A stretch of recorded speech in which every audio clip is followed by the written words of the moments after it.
never listen to your friends, your family, your husband, wife, anybody who is not where you are trying to be or go, because they don't understand.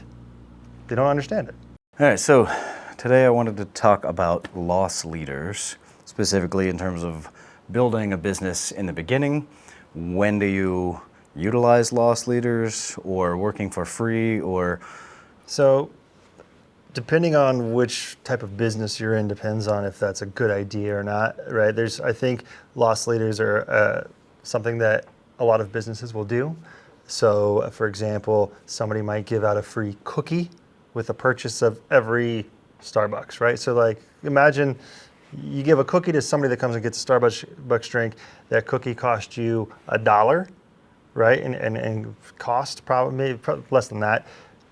But to Starbucks, I think the lifetime value of a new customer. So this is a person that has never gone to Starbucks. They decide to go, oh, if I'll take a free cookie. The lifetime value of one Starbucks customer is like 16 grand. And so you spend $1 to get $16,000 over the lifetime of that customer. That is you make that trade every single day, twice on Tuesday, right? So like, it makes sense. It depends on, do you have a market that knows about you, that doesn't know about you? Where are you at in your career or in your business? Because sometimes you might not have the examples that you want to have to get the clients that you want to attract. So in that instance, it might be good to you to do free work, to do some sort of loss leader, to then have an example that you can use to sell or show your services, your product, your space, whatever it is, to others, because then it becomes infinitely easier to sell. Because now somebody can see exactly that you can do whatever you say you can do, and that's going to convert much more than anything else that you would ever do. Like you could do, 50 different things, but unless somebody can physically and actually see that you are doing what you say that you can do, it's almost impossible for them to imagine, right? And it has to be, you want it to be for somebody who looks like your ideal avatar, right? If it's just you doing something that's like a mock or a spec commercial, right? That's okay, because it still shows capability, but it doesn't seem genuine or authentic. Why don't they have other examples of real businesses or real people or whatever? Do people not trust them? They haven't been doing this long. Do I trust them with my money? Do I trust them with my business? Whatever it is. So I think that in the beginning, as you're building a brand, building a business, building anything, that it's important to use them strategically and make sure that you are attracting your ideal client, right? And then people that will hopefully be a champion of your brand and bring in more people, right? Like you always want to give something away of value to somebody that's going to be your client, or that will help you attract your ideal client. So for small loss leaders, like a cookie promotion or whatever, that's something that you could go wide with. But for a more specific thing, like a videographer, for example, that's where targeting your audience would come in. Yeah, well, I mean, your audience is anybody if you sell coffee. Mm-hmm. So, I mean, they're technically targeting their audience, because, you have to buy a cup of coffee to get the cookie. If you were going to just want the cookie and you're not a coffee drinker, you're not going to spend $6 on a macchiato to get to get a cookie you would buy for like $2 or $3, right? That would just be very poor decision making on your part. Here, let me buy something I don't want for twice the price of what I could have bought the cookie for. So I think that it doesn't matter the price. I think you have to look at what it costs you. So like, we have a film studio here. If somebody were to come in and utilize the space on a day that it was not going to be utilized, and they didn't consume anything, like we don't have anything that just like dies after one use, then there's no consumable, right? You could, if we were paying like separately for our own heating and air and that type of thing, right? Or if you as a studio manager were not going to physically be here and you had to pay somebody to be here, like you would factor those costs in. But if it was just going to sit empty, then it costs you nothing, right? So I think you need to look at how much is it actually costing me monetarily to give that to them. Sure, there's a price that you could have charged them, but the idea is they would have never come into your space, or if they would have, maybe it would have been 4, 6, 12 months down the road, if ever. So you get them in so much sooner, and then from that point, they either book it at another time, they tell somebody else, and all that starts to compound from that day versus waiting organically 6, 8, 12 months, then they come in, and then you just lost an entire year of compounding, right? And if it's an event or a shoot, it's not just one person. There could be 20, 30 people in here. And then with that, you now are utilizing the networking groups of 20, 30 people, and it was just going to sit there and do nothing anyway. And so that's why, we were talking before about, should I be putting a lot of my time and effort into social media? And while that's important for every business, that's not going to be the key, driver of like what takes us off the ground without at least doing ads, right? And at that point, you're just running ads, and that's what's converting people. But the organic is good to be there, and eventually over time, it will convert, right? People will tag, but that's also, if people are tagging us, that's UGC, that's user-generated content. And so that's not even stuff that we're doing. So you want to do stuff to build brand, but at the beginning, when you don't have any customers, it really requires whatever it takes to get bodies in the door to then hopefully want to know about your space, utilize your space. You give them something for free, you get it for free, but you and 2 other people that are here have to leave us Google reviews, have to leave us Facebook reviews, have to take photos and share them and tag us on social media. So you're getting an $800 value of just using the space for 8 hours in exchange for taking 5 minutes to write up. We don't lie, just say whatever you think, and if you enjoyed it, then say that. If you didn't, then we hope you wouldn't, but then say it. We're not buying your review, but we're just giving the opportunity for somebody to actually review us and speak about us and see us, right? That's where I just go with all that. So essentially, every business can utilize the concept of a loss leader. It's just a matter of finding what is appropriate for that business and their audience. Like if you specifically target Starbucks versus a studio space, they're going to have different things to offer, but it's still basic at the same concept, offering something in exchange for either a long-term customer or reviews or something like that. So would you agree that every business has at least some sort of loss leader that they can utilize? It's just finding what it is? Exactly. Every business can utilize a loss leader. It doesn't mean that they should or they have to. Not everybody has to do it. Some people can generate demand without having to do that. Right? Starbucks doesn't need to give you a free cookie. They don't have to do any of that stuff. But there's certain things that may attract you to come in. And if you were on the fence about spending $6 on something, and they can give you something for a lot less, that one person, a lot of times there might be a couple that goes in, right? So that one person, the thing that the one person was interested in actually brought in 2 people, and you're getting a sale of the 2 people. I will say that the biggest thing is just being known, right? And if people don't know about you, they can't buy your stuff. And so, and that's with the social media stuff, right? A lot of times, unless you have really impactful content that is widely people want to share it, you're not just showing up in people's feeds. And so that's where putting time into stuff like loss leaders, discounts, just anything that gets them in the door, that you want them to be a recurring repeat customer. If you were a videographer, I would rather you go and talk to ideal clients that have money, but also clients that have a social circle that they have influence of. So if you were going to do a loss leader, go to, find a successful law firm, a chiropractor. You want to find and talk to people who have products or services, typically service-based businesses, where the lifetime value of a client is in the thousands, if not tens of thousands, if not hundreds of thousands of dollars, right? For a dentist, the lifetime value of a patient, I'm pulling this out of the air. I knew the number at one point. It was maybe like 25 or 30,000, right?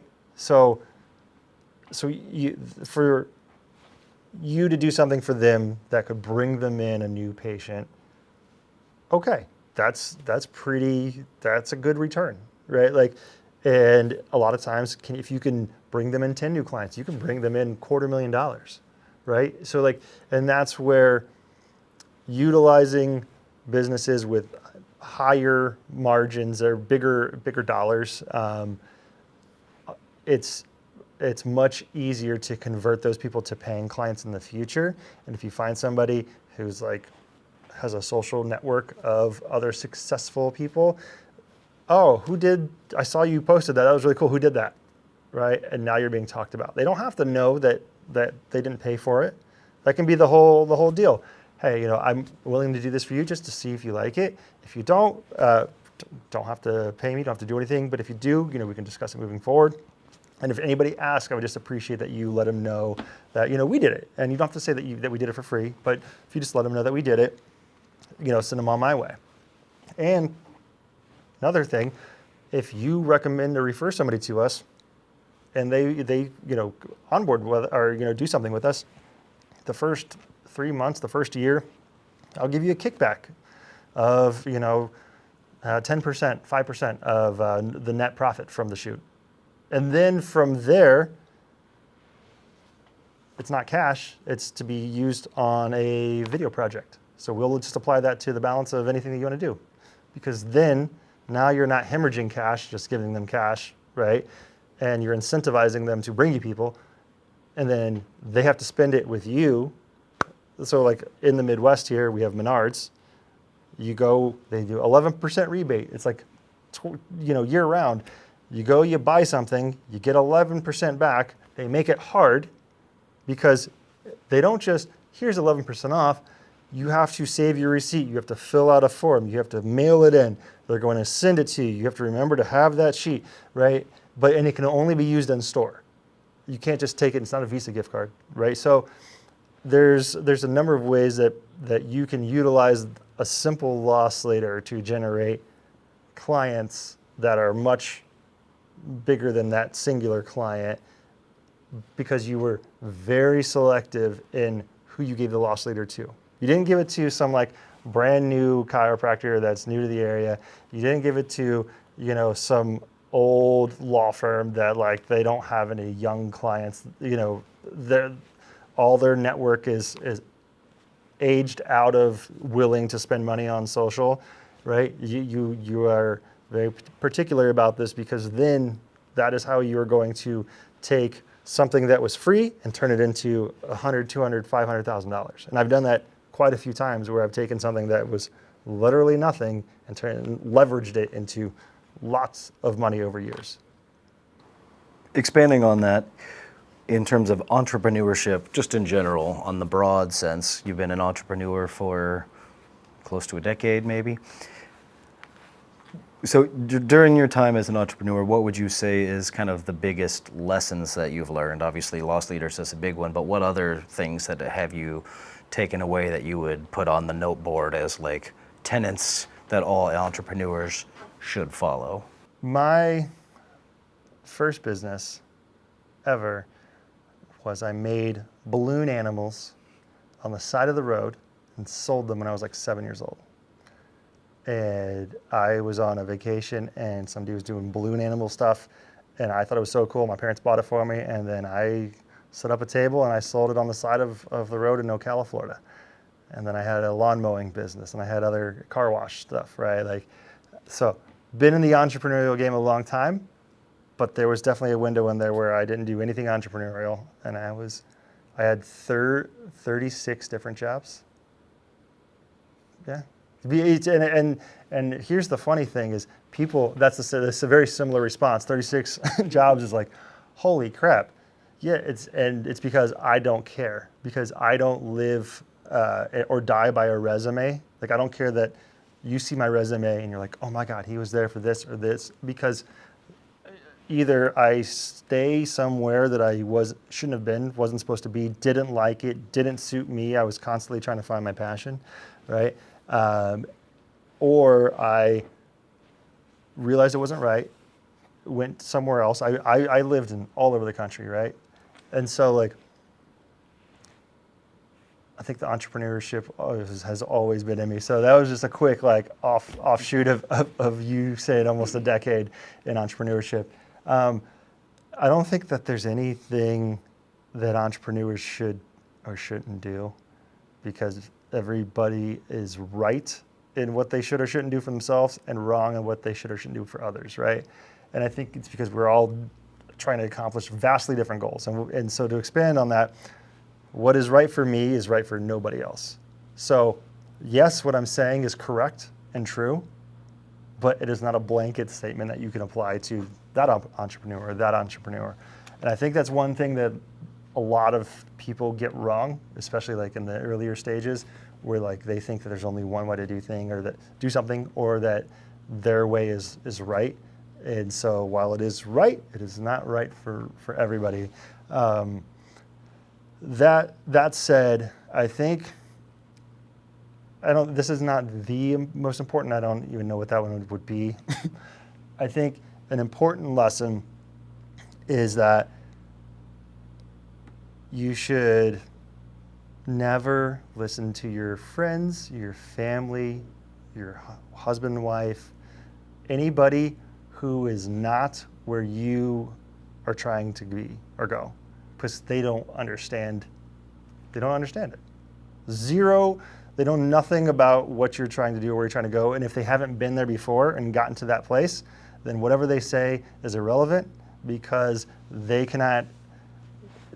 And where I'm going with this is a lot of times people will say something that they want to do, that they're envisioning, to somebody who does not have that knowledge or experience, has not built something, right? And they listen to their friends or family and they don't do it. They listen to their spouse and they don't do something because their spouse thought it wasn't a good idea.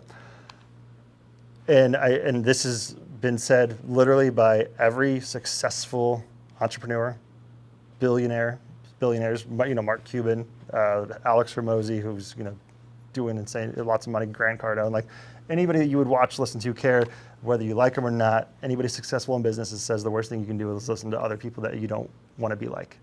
So unless they are an entrepreneur who has built something in that industry that has been successful, then what their thought is, I think that's a bad idea. I don't think you should do that. Like, it's all just their opinion based off of their limited knowledge of an industry they probably know nothing about, of a type of, they have been a W-2 employee more than likely, and entrepreneurs are not W-2 employees. Like there's a different mindset, there's a different level of risk. There are different things that you have to do to become something, right? You don't get anything without risk. And it should be calculated, but in other times, like, it's just, this is what I think it needs to be done. I don't care what it costs. It has to happen to get to the next step. And so listening to it's like, I could see your face whenever I said it, because it's shocking, but it's literally the worst thing you could do. You would never, like, you do video, you would never go and ask somebody that doesn't do video for what you should do for an upcoming project. That would be asinine, right? Somebody that is a structural engineer, would never go to anybody to build a skyscraper or a bridge or whatever that has not before built a skyscraper or a bridge. It is the stupidest thing to do, but entrepreneurs, they do it all the time because we have nobody to talk to. We have nobody to go to, right? So we talk to our friends, we talk to our family, and a lot of times they mean well, but they don't know anything. And And it's as simple as that. I think that's the one thing that I think limited me in the beginnings, because I have a wife who is a financial advisor. She is very well meaning and everything, right? Like very low tolerances for risk. I'm opposite. I have extremely high tolerances for risk. Like I will do almost anything, business wise, right? Like because I know that me as a person will find a way to make it happen, right? Where others don't have that type of mindset or determination. Where others will like, I worked from 8 to 5, and I did what I needed to do for the day. Versus me, I worked from 6 to 7 a.m. I got my kid up from 7 to 8. I worked from 8 to 4:30. I went and got my kid. We had dinner at 7 when we put him to bed. I worked from 7 to 10 or 11, because that's just what has to be done, right? And other people just never don't see the world like that. So essentially, at a certain point, you kind of have to move beyond gathering advice and just take action and just do it. And I know in the past we've talked about, you can have goals all you want, but eventually you need to actually just sit down and start doing something, because if you're always saying, I'll do that later, then you're never going to get to it. So at a certain point, you have to kind of just say, all right, I have to stop thinking about the future and just literally make progress today. What can I do in this moment? How do you focus all of those different ideas when I've got stuff I want to do for the whole year? Where can I start? Like, how do you decide what to focus on in the immediate moment, like today, right now? So when you are trying to figure out like the next step to take, the one thing I've told you is it's ready, fire, aim. That's I didn't make that up. That's I think it's even a book. But it's very true for this type of field, right? You look at, there's 50 things that I could do today. Some, sure, yeah, they need to be done at some point, but there's some that are, if you actually start to look, if I just do these 3 things, this is what will actually drive the business forward. This will get me to the next step that I need to be at. Because I was guilty of this. You fill your time with the 47 other things that would actually drive your business forward. And you just fill your time with it. And you're doing work, but you're not doing anything that's actually getting your business to the next step, right? You're just, it's a facade, and it's a feel good because I'm always busy. But if you were to just take the 3 actionable items that will literally get you to the next step, like that's number 1. One thing that I need to do personally, and I plan on doing it, and maybe today, tomorrow, is reverse engineering, like where I want to be, where I would like to be towards the end of next year. Put that on a board, and then reverse engineer it back to where I am now. Because, if I want to be at 100 editors, right, and I want to have 500 clients, and I'm currently at 5 or 6 editors, and I'm currently at like a dozen clients, what needs to be true?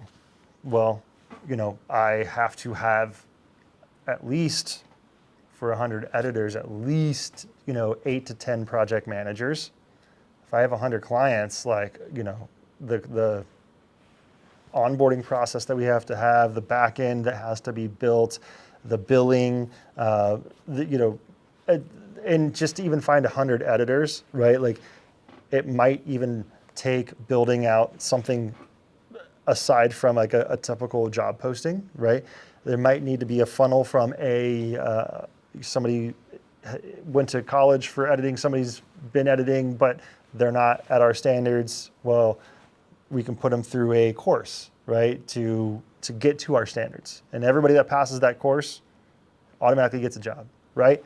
Okay, well, how are you going to get to that course, right? So then we just keep backing it all the way up, and then once that is all determined and laid out, then when you're looking at what are the 3 steps that I need to take, you actually have the next step that you're trying to get to. It makes it easier to hone in what those 3 things should be, right? So if for the studio, if you want to have 2 paying clients per week, what needs to happen to have that, right? And then you could start to reverse engineer and break that down. And I think that that's what's going to truly drive your success, is by doing the things that should be done versus things that like could be done, but they're not moving the needle. Because if it doesn't move the needle, you go out of business, and then you don't have money to do anything. And then you go and live with your parents, and then you sell your child for a Honda Civic, and that you have to live in after your parents kick you out. And then your son grows up to be, you know, a successful entrepreneur, and then they give you a job in the mailroom, and they're like, "That was Pop. He could have been something with his life, but he just did the things that he didn't need to do." Last question. When you're starting up as an entrepreneur and you're the solo person involved, you've got all the ideas, you've got the plans, you've come up with your roadmap of what you want to do, and you realize what your next steps are. At what point do you bring other people in to assist with that vision? Is that the first time you have something on your list that you need somebody for?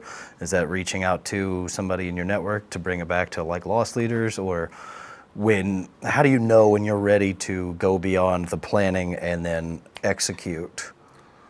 I think it's smart to plan. I think depending on what you're trying to build, you know, there can be lots of planning. But at that point, you have to execute. I'm a ready, fire, aim, because once you actually start executing, you start to see what's tripping you up and what mistakes you're making, and then you can just pivot, and then you can just keep going, and then you pivot.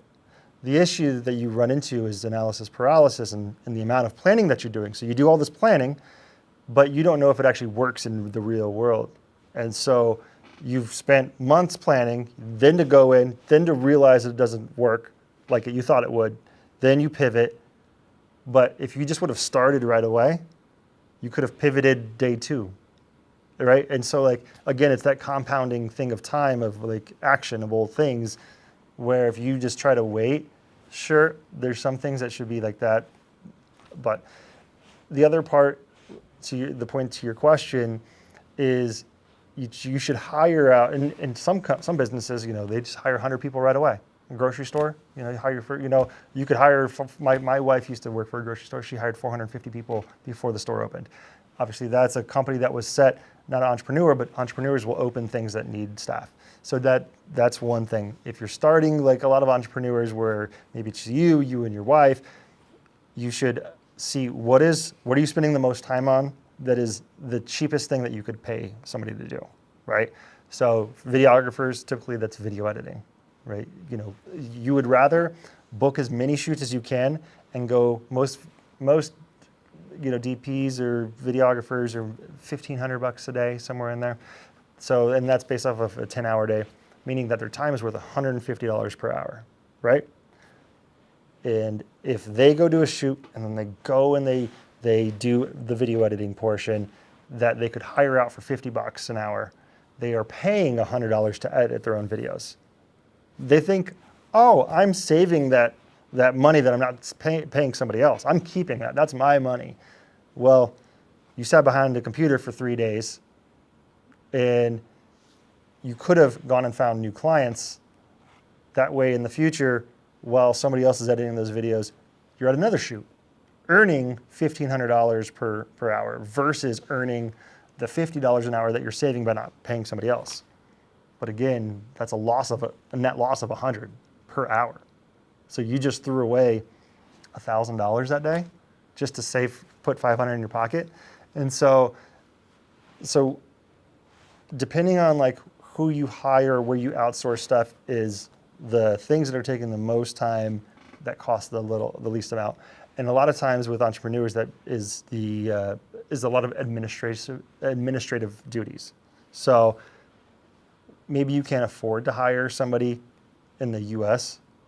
but all your tasks are mainly like on the computer. A virtual assistant, a VA, you know, you can get them depending on anywhere from $3 to $7 an hour. And that's because they are in a different country where the conversion rate between the US dollar and their currency is so great that, oh, I feel terrible paying somebody $5 an hour, but that would be like somebody with a different conversion rate paying you like $40 an hour, $30 an hour, $25 an hour, 20, whatever the, right?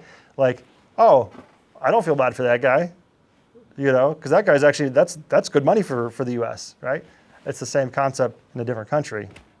We feel awkward about paying somebody five, like, but no, like, it would actually be worse for them to be hired anything higher than that. And the main reason is because you set a false expectation, and if they lose that job, they won't ever get that from that same, task or career path. And that's something that confused me at first, but it actually made sense. Oh, imagine that somebody did so well with you and you paid them correctly for their currency, and they worked their way up the ladder, and they're at the top of their game. They go somewhere else and you've overpaid them because you felt, a certain way about paying somebody only because you're thinking about it in the US dollar terms. They can never go anywhere. Anywhere they go, even if it was a higher role, it would be a lower wage because you falsely were paying them, right? And the agency that we work with to secure talent is the one who's, said like you'd be doing them a disservice. Like they did feel really good for the time that they were with you, but you typically don't expect an employee to stay with you for your entire life. It's just not. It happens in some instances, and I would love it if everybody that worked for me stayed with me for life. But you know that people will go on and do bigger and better things. And imagine if those bigger and better things were a downgrade. It's almost like a psychological mind, like where it's like, I'm doing at the top of my game and I can't go anywhere without making less because a false sense of, what something is worth is instilled. And so I have no idea what the question was, but that's where we ended. All right, sounds good. Well, thanks.